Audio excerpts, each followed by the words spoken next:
देश के आम आदमी की जो जेब बैंकिंग सिस्टम काट रहा है, उससे पता लगे ग्राहक को भी और माननीय वित्त मंत्री जी को भी। पहला, मिनिमम बैलेंस पेनल्टी। यदि आप न्यूनतम बैलेंस नहीं रखते हैं तो 100 से 600 रुपए प्रति माह बैंक आपका काट लेता है। इस चार्ज को लगाने के बाद बैंकों ने वित्तीय वर्ष 22-23 में 3500 करोड़ रुपए मिनिमम बैलेंस पेनल्टी के नाम से लोगों से वसूले हैं madam.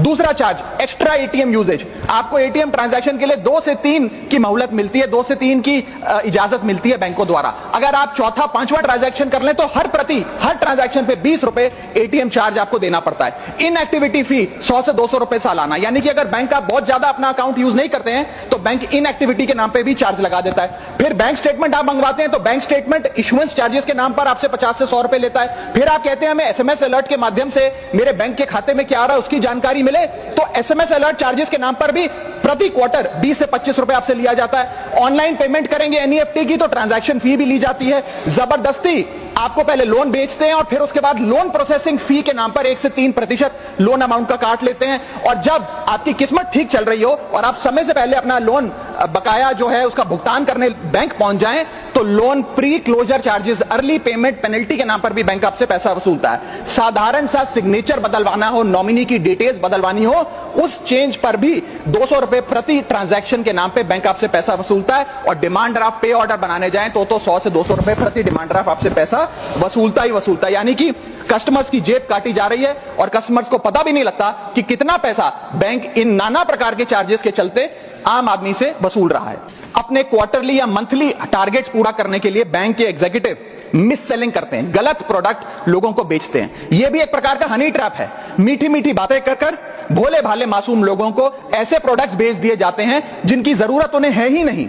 IRDAI, insurance regulatory development authority of India की एक रिपोर्ट बताती है कि 3.5 लाख सालाना कंप्लेंट्स में से 20% कंप्लेंट्स सिर्फ और सिर्फ मिस सेलिंग की, गलत प्रोडक्ट बेचने की उन्होंने दर्ज करी हैं। सेबी की एक रिपोर्ट बताती है कि 30% इन्वेस्टर मिसलीडिंग इंफॉर्मेशन का शिकार हैं। और म्यूचुअल फंड्स की मदर बॉडी, जिसे association of mutual fund of India कहते हैं, वो बताती है कि 23%, मैं खत्म कर रहा हूं मैडम, 23% इन्वेस्टर ऐसे हैं जिनके पास वो प्रोडक्ट्स हैं जो उनके रिस्क प्रोफाइल और फाइनेंशियल गोल से मेल ही नहीं खाते हैं।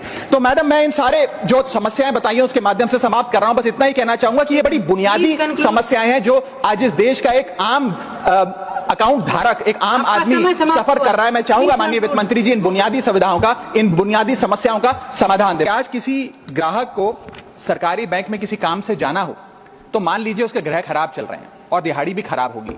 कोई नौकरी पेशा आदमी हो तो ऑफिस से छुट्टी लेनी पड़ती है, कोई स्टूडेंट हो तो प्रैक्टिकल का एग्जाम मिस करना पड़ता है, यहां तक कि साधारण सी पासबुक अपडेट कराने भी जाना हो तो वो भी एक संघर्षशील सफर में तब्दील हो जाता है। मैडम, आप जब किसी सरकारी बैंक में घुसते हैं तो ऐसा लगता है कि 80 या 90 की दशक की किसी इमारत में आ गए हैं जहां पे दीवारें उखड़ रही होती हैं, पंखा अपनी मर्जी से चलता है और लाइनें रेल टिकट से भी ज्यादा लंबी होती हैं। इसके बाद जब आप काउंटर नंबर 1 पे पहुंचते हैं तो बताया जाता है काम यहां नहीं होगा, काउंटर नंबर 4 पर जाइए। जब काउंटर नंबर 4 पे जाते हैं तो बताया जाएगा यहां पर भी काम नहीं होगा, फर्स्ट फ्लोर पर जाइए। और जब आप थके हारे फर्स्ट फ्लोर पर पहुंचते हैं तो बताया जाता है कि लंच हो गया है, लंच के बाद 2 बजे आइएगा। 2:15 पहुंचते हैं तो बताया जाता है कि लंच एक्सटेंड हो गया, अभी कर्मचारी गुलाब जामुन खा रहे हैं। यह व्यवस्था है कस्टमर सर्विस की एक सरकारी बैंक में। और आज हम जहां चांद पर पहुंच गए, यूपीआई से गोलगप्पे खरीद रहे हैं, लेकिन हमारी सरकारी बैंकिंग व्यवस्था 80-90 के दशक से बाहर नहीं आ पा रही है। अभी आरबीआई के गवर्नर ने हाल ही में एक प्रेस कॉन्फ्रेंस कर वित्तीय वर्ष 23-24 की रिपोर्ट जारी करते हुए कहा कि 95 शेड्यूल्ड कमर्शियल बैंक्स में एक साल में, एक वित्तीय वर्ष में 1 करोड़ से ज्यादा कस्टमर सर्विस से संबंधित कंप्लेंट्स आई हैं। और ये तो वो कंप्लेंट्स हैं जिन लोगों को पता था कंप्लेंट कैसे दर्ज करानी है और उन्होंने दर्ज कराई। न जाने ऐसी कितनी कंप्लेंट्स होंगी जो सिस्टम में कैद ही नहीं हुई।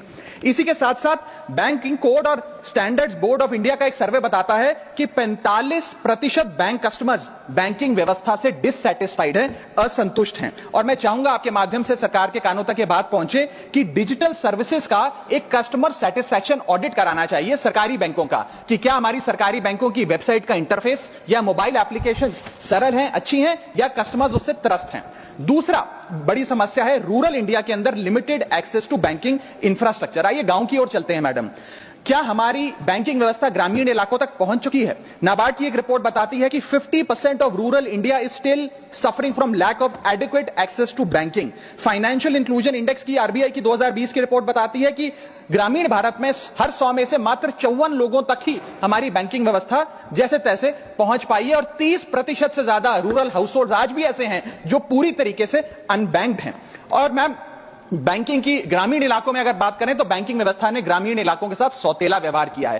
पहले तो बैंक की ब्रांच गांव के पास नहीं है। जब वो बूढ़ा आदमी भोला भटका बैंक की 5-10 किलोमीटर दूर ब्रांच तक पहुंचता है तो पता लगता है कि बिजली गुल है। बिजली आ जाती है तो पता लगता है सर्वर डाउन हो गया है। सर्वर भी चल जाता है तो पता लगता है आधार सीडिंग में दिक्कत है, फिंगरप्रिंट मिसमैच हो रहा है, या बैंक अकाउंट की मैपिंग ही नहीं हो पा रही है। डॉक्यूमेंटेशन से लेकर कॉम्प्लिकेटेड फॉर्म से लेकर लैंग्वेज के चैलेंजेस तक ग्रामीण इलाकों में लोगों को झेलने पड़ते हैं, और सबसे ज्यादा बैंकिंग फ्रॉड भी गांव के भोले भाले आदमी के साथ होता है। इसी के चलते हमारे गांव का आदमी प्राइवेट निजी साहूकार के पास जाकर लोन लेना बेहतर समझता है, ना कि किसी बैंक के पास जाकर। और जब वे साहूकार के पास जाता है तो ना वहां पेपर वर्क होता है, एक इजियर एक्सेस होता है, फियर ऑफ बैंक और इलिटरेसी नहीं होता। बहुत बार तो मॉर्गेज पे भी कुछ नहीं रखना पड़ता, इसलिए वो साहूकार से ब्याज पे पैसा उठाता है, लेकिन साहूकार उसे मनमानी दाम पर वो ब्याज पर पैसा देता है। 60 से 80% सालाना का इंटरेस्ट रेट चार्ज करता है, जिंदगी भर के लिए उसकी गुलामी लिखवा लेता है, और वो बेचारा गांव का भोला भाला आदमी डेट ट्रैप में फंस के रह जाता है।